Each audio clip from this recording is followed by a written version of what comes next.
Well, hello everybody. Welcome back. It's been a while since I've done a standalone video without kind of a live stream thing going on, and I thought I'd take a minute and talk about where we're at with the next war from SBI 1978, 79, that kind of time frame. Warfare set in the 80s. We're at the beginning of turn 4, and as you can see, if you look fairly closely, you can see that the Soviet forces here are arrayed kind of at a preparatory phase to try and push on Frankfurt. They're close, but they're heavily attrited in some of these divisions here. We've had some nuclear exchanges go off over in the further East Germany, the eastern part of Western Germany. We've got Nuremberg here, secure. Heavy combat going on here. This guy will probably pop this turn. Units are in fairly good shape, so no drama there. Lots of confusion and whirling melee of forces going on down towards the Austro-Hungarian border. And indeed, further into Italy, there's some activity as well. But it's all of that stuff is a bit of a sideshow and not really germane to the battle as it is unfolding over here in the north. And in the north, the Soviets are doing okay. They've taken Hanover. They've pressed in on Hamelin. They're at this bridge here. They could not get across this bridge this turn. The rolls to destroy it or anything else failed for the NATO forces. And so we're in a bit of a conundrum here, but we're kind of boxed in a very narrow front here as well. Interestingly, the line here, this river line, has not yet been advanced up on. There's a few units in the rear causing problems for supply, which is kind of complex because once you're adjacent, you've got to kind of get into combat with these folks and do battle. And if it doesn't go well, then you've got to reinforce it, which means you've really got to pull a division off the front line here, or isolate these guys by putting forces around them and then trying to attack them. We have not had the luxury of pulling forces off the line to do that just yet. Nothing significant really going on in the middle of the map.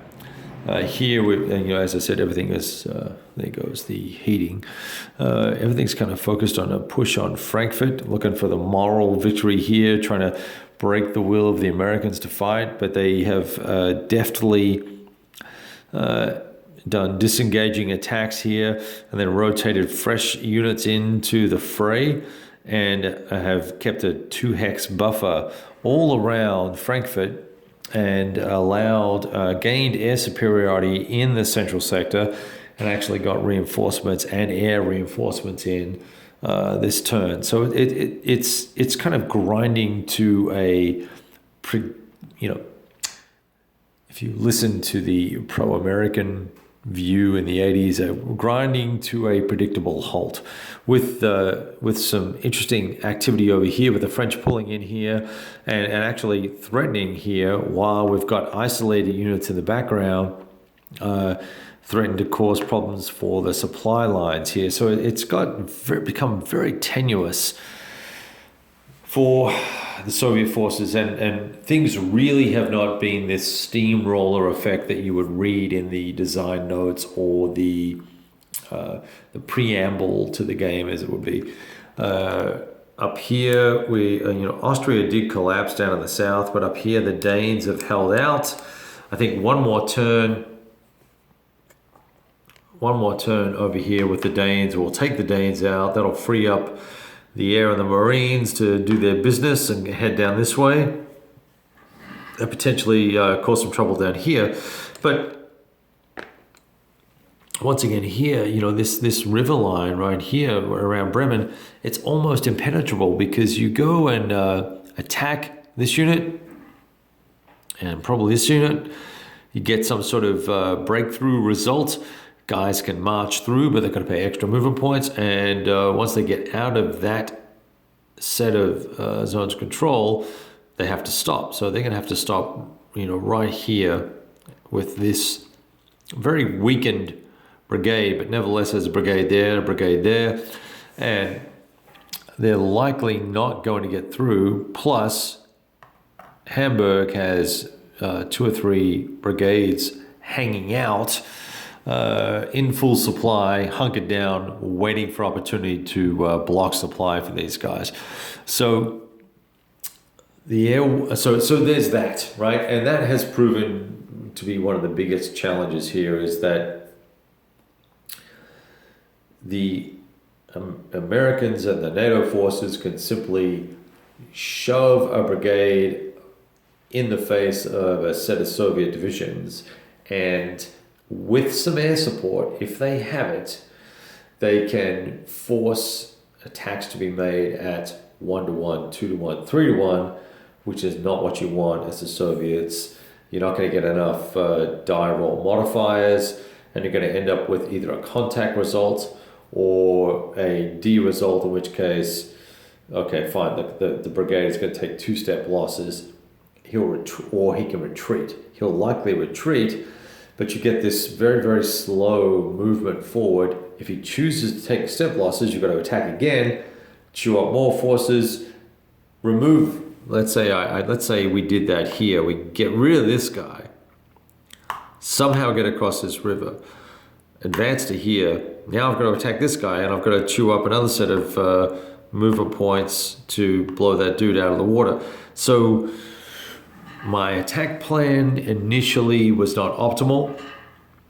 The execution was marginal at best, but there is a plethora of battalions and brigade-scaled units that can be thrust into the bridge here to stem the tide. And I don't know how the Soviets can actually, I'm just going to reduce the legs here so you can get a little bit closer to the game.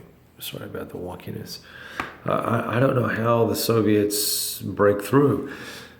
They can't get a superiority. A superiority game is fundamentally, I'm not going to say biased, but it just works against the Soviets.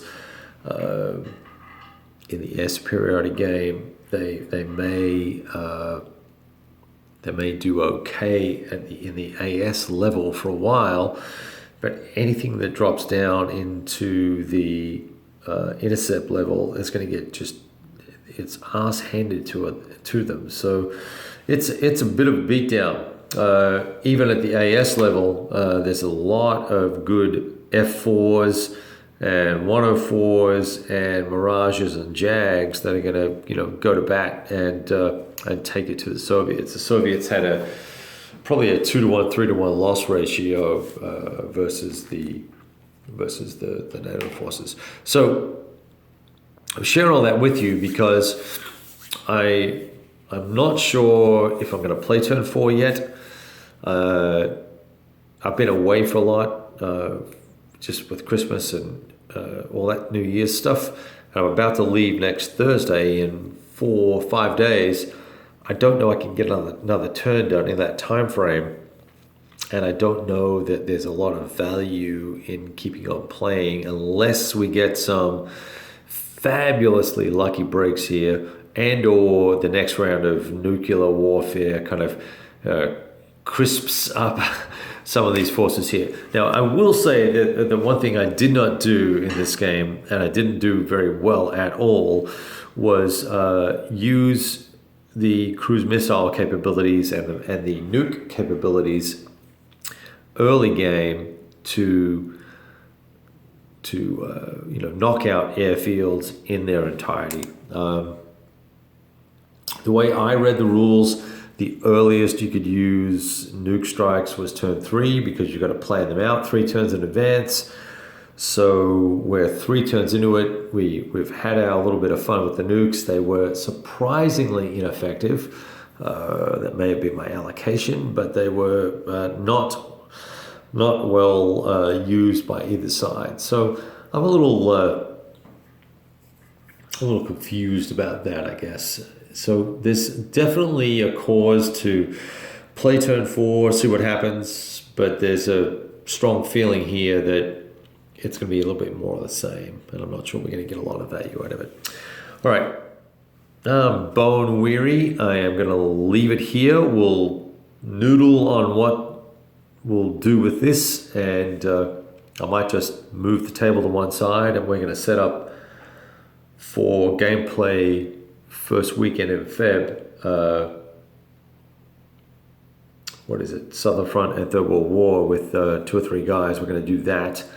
So I'm going to make some room for that, and then think about what the next larger game might be that we put up on the table. And I'm happy to take suggestions on that as well. All right, talk to you guys soon.